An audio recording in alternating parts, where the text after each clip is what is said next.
It is my absolute pleasure to host our 2025 ROI Award winners today. And we are in for such a treat. We get to learn from these amazing journeys and the amazing leaders that led their teams through it. So I want to get them on stage really quickly, but I'm going to just give you a little bit more insight into this award itself, because it's a big deal. Our team gets lots of submissions for this award, and they pour through it.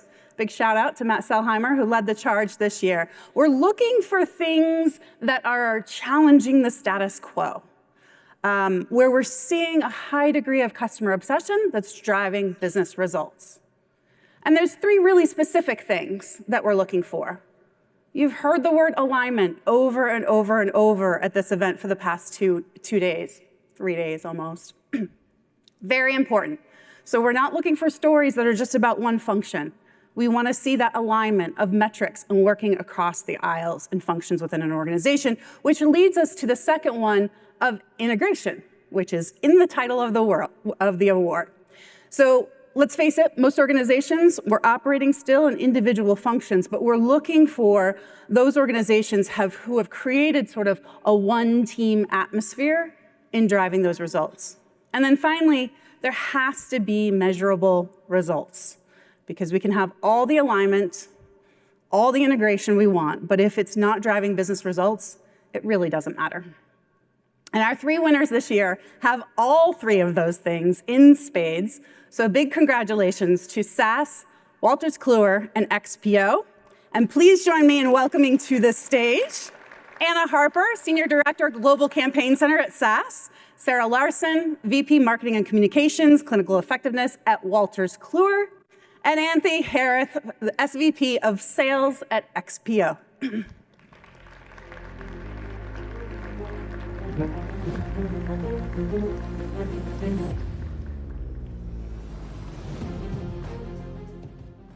First of all, congratulations. I've said it many times, but I'll say it again on the stage. This is a huge, huge feed, so amazing work. I have so many questions I want to dig in, but I think it's very important. We're going to try and get through these three amazing stories in 30 minutes, which is quite a challenge. I would love for each of you just to start with a little bit of a snapshot of the context of your organization when you started in on this effort, and then also the highlights as you see them of what you accomplished. And Anna, I'm going to start with you at SAS. And your context from a business perspective is really interesting timing-wise. Yes. Because those who don't know, SAS has been a privately held company for almost 50 years, right? Yes. But now going public, or getting ready for going public, which I have to believe means lots of change. So tell us a little bit about the context and also what you've been able to achieve. Yeah, so exciting to be here today and share a little bit about our story. For those that don't know SAS, we're a global leader in data and AI. And like she said, we've been helping organizations do amazing things with data for nearly 5 decades now. So being at the epicenter of all of the explosion around data and the advancements we're seeing in AI and Gen AI, it's certainly an interesting time to be in marketing and competing at the pace of change. And so what I'm here to share today is a relatively new part of marketing, which is our Global Campaign Center that I lead. SAS operated like a traditional B2B organization. We were very demand focused and we needed to be more customer centric.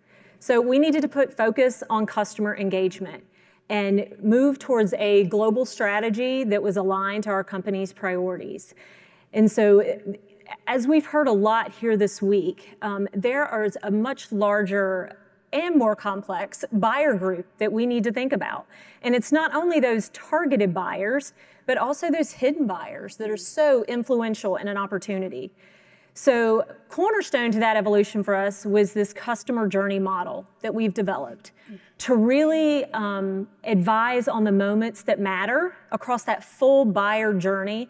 And that's it. Making sure at each phase of this journey that we're really relevant in message and tone and the needs of the buyer at that stage. Now, some of those moments we deem more important than others, and we sort of call those out as those moments of truth. And those are those interactions that can be so impactful to a customer that it literally can change the trajectory. So in marketing, this global campaign center concept and using our journey model as sort of our North Star is helping us drive that conversation as an organization. So this sets that foundation for we're all accountable for that customer experience. And now we're seeing the company rally around this as a result of the change, which has been really exciting to see. So I know we're going to talk a lot about change and leadership and alignment. When you say global campaign center, I think major pushback in the organization going Not from at something. all. No. What did you face? That must have been difficult. It was challenging. I mean, we're a company that has been very geo-focused for about 40 years of our history. And so I personally have been involved in our demand journey and globalization for the past 5 or 6 years. So we started in the demand space, which is why I sort of said, we were very demand focused. And then as we saw research and other findings share how much more we needed to be buyer focused and really more customer centric, it was the perfect time for us to think about making this change in the evolution and how we do business. But yes, it was a big change for our geos to start to think about building globally first. And that's where we are now. So it's been a big transformation for us as a business. Fantastic. Amidst a lot of other change. A lot of change, yes, for sure. We'll come back to that. Sarah, I want to move on to you. Tell us a little bit about what you've done at Wolters Kluwer, and maybe a little bit about Wolters Kluwer too, for folks that don't know. Yes, thank you for having us today to share the story about Wolters Kluwer. Wolters Kluwer is a 180-year-old publishing company, and so it's been around a while, and it provides solutions to professionals across many areas of business. I'm in the health division. So in the health division, we focus on solutions that help your care team, so your doctors, your pharmacists, your nurses, your patient advocates, use evidence-based information to make decisions about your care. So your treatment, your diagnosis, your medications, and those solutions that we have are used quite prevalently across the care system, particularly in the US. So anyone been to the doctor lately? Probably you or your family. 8 times out of 10, they're using a Wolters Kluwer solution to help guide the decision or confirm a decision that they're taking relative to your health. So our solutions have really high NPS. They're very sticky. Our users love them. If you walk, I love going to the doctor because I can say I work for Wolters Kluwer and I use I work for Up to Date. They're like, I love Up to Date, and so you get that instant credibility with the doctors when you go in. But there are some challenges on the horizon, some storm clouds coming in for the business. And those are really around starting to see challenges on our renewals. Pricing conversations are becoming much more difficult. Deal cycles were taking longer. And so marketing was asked to take a look at messaging. And I use the word messaging in air quotes because it's a bit of a trigger word for me. I don't know if it is for others, because messaging can mean so many things, right? It can mean, what's your product positioning, through to sales needs an email tomorrow, right? And so I needed to double click with the team on what was the problem with our messaging. And what we really saw were, a couple of things happening. One, the market dynamics that we're operating in were changing very quickly. So the past 5 years for healthcare have been a little bumpy for those that are in the healthcare or the healthcare ecosystem. Hospital systems lost a lot of money during COVID. It was a tough time. A lot of staffing shortages. Care is becoming more complex, especially with aging populations. And IT is becoming much more of a focus within hospital systems as they come online with electronic health records, et cetera. And so understanding that dynamic led to understanding where are our solutions and what value do our solutions bring to those problems. One of the biggest changes in the organization was, it sounds simple, but it was big. It was helping our team understand there's a new buying committee. And the fact that our users love us is great, but they don't write the check. So who's on the buying committee now? And those market challenges that the hospital systems are facing led to changes on the buying committee. IT had a much bigger role. Operations had a much bigger role. Hospital administrators were looking for value beyond the clinical decision support and benefits that would support the entire hospital system. So investing in and understanding those changes, looking at our core research around the buying committee, and then building out that messaging, those personas, those buyer maps, was kind of, job one. So your version of buying mayhem, or buyer mayhem, buying for mayhem. sure. Yes, For sure. yes, exactly. So you've redefined the buying group within your organization. Can I ask what you think of buying networks? Is that now on your horizon of having to get to? It is, especially as we sort of think about the fact that healthcare is such an ecosystem. I've worked in tech marketing for a long time, I'm old, and I've found that the healthcare ecosystem is probably one of the more complex. Because it's not just hospital systems, it's payers, it's digital health tech, it's PBMs, and how do all of these players work together, and how does your message resonate across that ecosystem? Great. So it becomes really important. Fantastic. All right, Anthony, on to you. Tell us a little bit about XPO. Your situation is a little different in that you created a whole new product or service line. So tell us a little bit about XPO first, and then your overall project. Sure, absolutely. So XPO is a North American less than truckload transportation provider. And so, as we think about the change initiative that we were undertaking, in 2022, 2023, we definitely recognized that we needed to take a more customer-centric approach, similar to what Anna was talking about. And so we did put together a team to come up with a suite of premium services that would allow us to kind of meet the customer where their demands were. And as we thought about these solutions, one of the things that we had to do was to really build out a core team to focus on it. And so we started with our project management team, and they were kind of the overlay, but there was literally about 10 different interdepartments that were a part of this process, and really had to establish good feedback loops with those different stakeholders.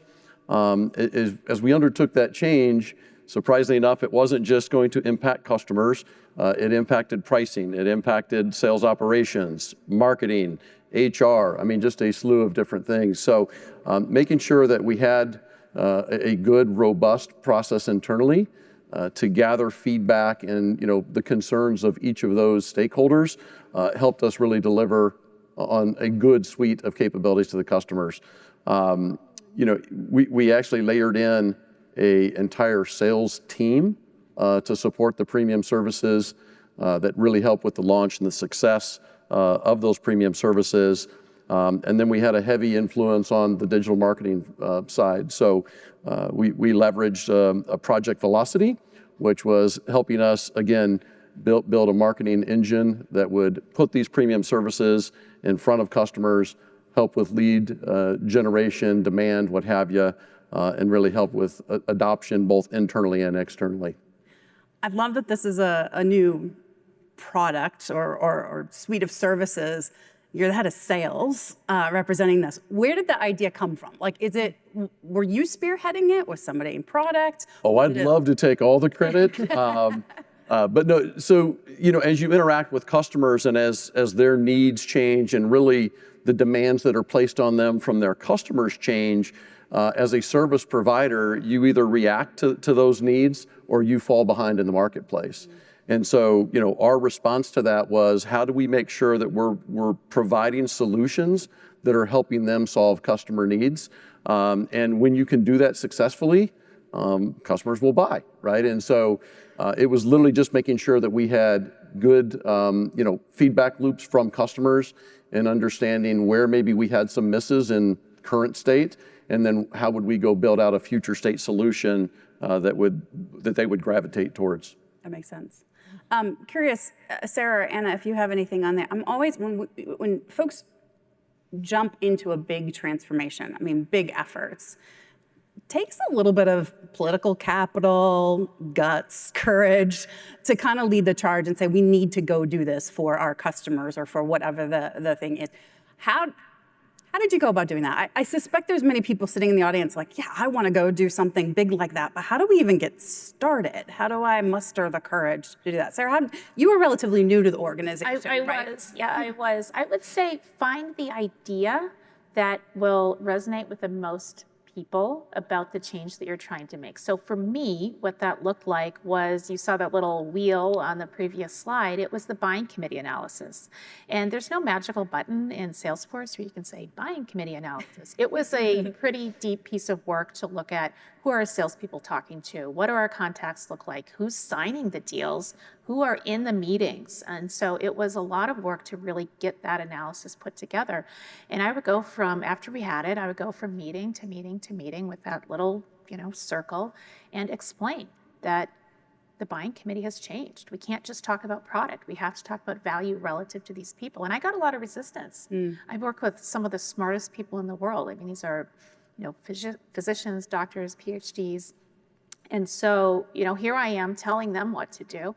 And, using the data was very helpful. But things, they would say, I see your data, but, our users love us and we're the best solution. Like, you can be the best solution and your users can love you, but if the people writing the check don't see value to the organization in their terms, they're going to stop writing the check.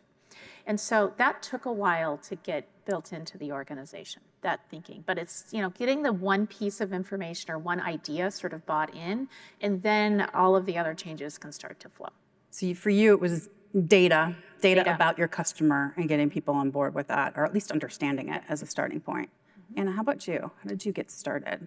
I think a big thing for us is going into this design and operationalization that impacted literally every facet of marketing. Is our CMOs sort of set the tone right away by saying, adopt a bias for change. This is the charter we're putting forward, and it literally involved every area of marketing. But part of our readiness was following the Franklin Covey sort of change management. That was training that we took from all layers of the organization to really prepare people from that mindset, right? It's going to be disruptive. How do you feel in those different phases of change? So I think that was an important part of it, is building that mentality for change.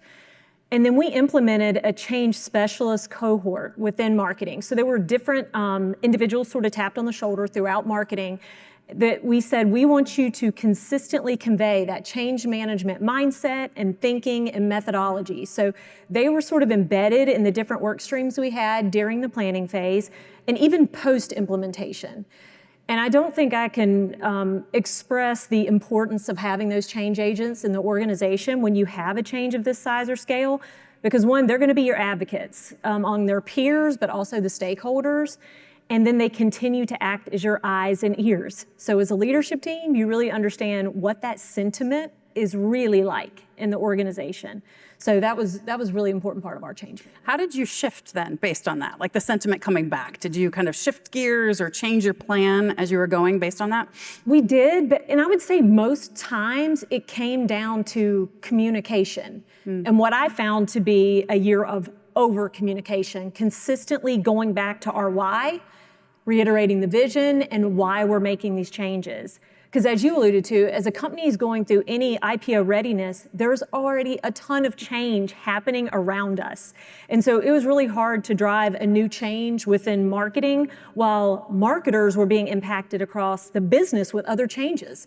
Whether it was finance related or HR related, there's just a lot of different changes that are happening. So that's why we felt like, that change management foundation was important. So people recognize that you're going to have all different sort of ranges of emotions as we go through this. And one tip that I got on that is that the why is important, but it's why for me. Exactly. It has to be very personal to people of why for me, because the academic why or the corporate why is interesting, but why for me is what makes the change happen. Yeah, and you have to count on your frontline leadership to convey that why within each function and role. I mean, it's so critical. And translate it for that audience. Exactly. What's in it for me? Exactly. We're all human. Right. I want to talk about alignment quickly. How did you drive alignment? 'Cause none of what any three of you have done has been strictly within one function. How did you do that? Anthony, do you have any thoughts on this? I think for us, one of the critical pieces was actually establishing a premium service sales group. So that particular team didn't technically own any customer relationships, but they were more so an overlay to the sales organization, so that as sellers were going through the challenges with adopting the new services, running into challenges with customers, what have you, they had almost a subject matter expert that they could partner with them. It basically allowed us to move through the adoption and things with the entire sales organization in an accelerated fashion. And then it also created a good feedback loop for us outside of the broader sales organization. Any other things to add on that one? Anna, Sarah? Yeah, I think for us, it kind of goes back to that buying committee, and then what does that mean? So we came up with this lovely term called non-clinical buyers, and that resonated. I don't love that term because it's like buyers are buyers, but for our team and our internal stakeholders, especially those outside of marketing, that resonated because they understood now there's this difference. We're not just talking to clinicians, we're talking to non-clinicians, and that meant something. So that sort of stuck, and so now I put non-clinical buyers in front of a lot of our programs because that's a signal that this is where the change is happening. And I know we talked a little bit about common language, common frameworks to kind of drive across. You found that to be pretty helpful in your effort too, right? Absolutely. So we talked a little bit about the customer journey model that's acting as our sort of grounding focus, but there were actually two areas where we partnered with Forrester around frameworks that have sort of set that common language across the organization. And one of them is the marketing program family framework. So that's acknowledging your program strategy across the 4 program families. So from reputation to demand to engagement to enablement. So really holding us accountable to a true full journey approach, a completely changed vernacular, right, that we use across the organization. And then the other one was implementing a campaign implementation process. I know we all love process, right? But when you get into global program planning across a diverse sort of global network, you have to have that structure in place to then allow the flexibility, right? So we built our own sort of campaign implementation process, but it was adapted from the Forrester framework. And so that takes us all the way from that upfront like campaign goal setting all the way through continuous optimization. The big piece of that, though, back to sort of change management, is working with leadership across marketing, is there's really clear roles and responsibilities identified through each phase of that campaign implementation process. So that was a really big body of work. And through our partnership with Forrester, it helped us drive a different language. So I joked about Dave yesterday, right? The 2 fingers, yeah. Oh, the 2 fingers. I mean, right now people relate to that, and it's become part of the common vernacular. I love that. That's great. I want to give you a minute to brag about your results. I mentioned one of the key requirements of this award is that there are measurable results, and all of you have measurable results. So I'm going to put some numbers up for each of them. You don't have to go through all of them. Yeah. But what stands out? What are you the most proud of? Right. So in our inaugural year, the things that really stand out is our pipeline growth. We've seen double-digit growth in our GCC or our campaign center areas, upwards of 20% for both source and influence pipeline. Also, from a reputation perspective, we look at our favorability score across news, media, and sentiment, and we've seen a 1 to 2 point increase there. And then customer satisfaction and advocacy. We saw a 78% increase in our customer net promoter score and exceeded our advocacy targets by almost 30%. Awesome. So yeah, some really strong results in our first year. Sarah?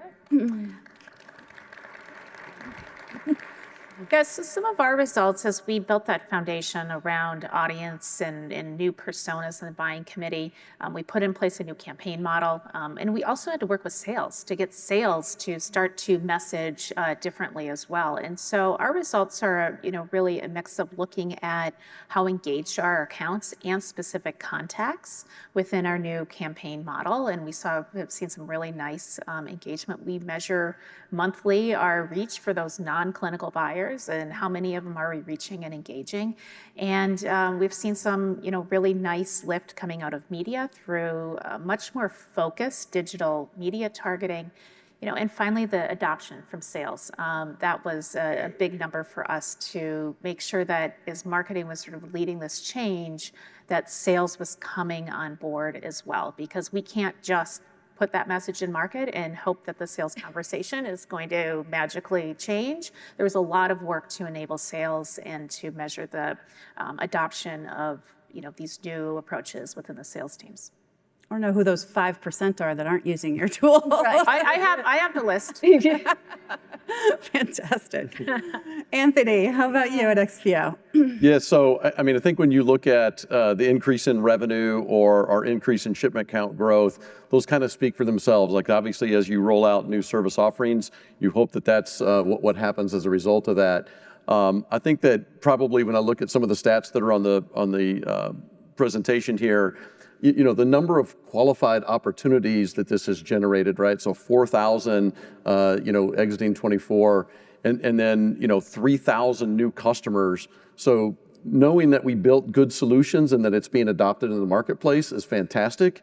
And one thing that doesn't show up is that customers asking now again for additional services and what's next in terms of the premium services and the suite of capabilities. So on all fronts there, when we look at measuring success, we feel like we hit the mark on that. So you gave me a great lead in to my final question for all three of you. It's two parts. Lesson learned, what would you have done differently? And then what's next on your roadmap? And Anthony, I'll start with you. Yeah, so lesson learned really in any change is to make sure that you early on get all stakeholders, involved early in the process and have those consistent feedback loops. It helps with the actual process the entire time through. And that's something that we could have gotten into a little bit earlier and made sure that like everybody was on board. So few road bumps throughout the process. And then what's next is just what I talked about. Customers are asking us to do more in the premium services. And so as we continue to get that feedback from customers, we'll build out additional solutions here in 25. Awesome. Sarah? But I think for me and working with my team, it's not, the lesson that I've learned is it's not about just one thing. It's sort of like a puzzle, and there are lots of different pieces, and you might have that picture of what the puzzle is going to look like or what you want it to look like at the end, but it's work to kind of put it together and which piece should you pick up first, second, third, and just kind of know that it's going to take a little bit of time, and it eventually will snap together. We still have a few more pieces of the puzzle we're working on. One is rolling out more of an integrated planning framework, so I might be calling you for some best practices on that. The second is analytics, just getting deeper and deeper on understanding where are we reaching and engaging and giving that insight to our sales organizations. I don't get asked for pipeline as much as I get asked about the constitution of the pipeline. Who's coming in? What are they looking at? What are they reading? What tactics are driving their engagement? And so being able to answer some of those questions. Excellent. Yeah. I mean, I would echo both of your sort of comments there. I mean, lots of lessons learned. This has been a huge change for us as an organization. And honestly, I'm still learning and probably making tweaks every day to the way we do things as a business. I would say probably the area that going into it has deepened integration with other key organizations that we've partnered with. Customer success and education and our channels organization, and we still have maturity to do there. I think that's the hard part. As you're going through this journey, it's hard to stay as connected as you need to at every turn, but it is so critical. And those have been big dependencies as we've gone through our evolution.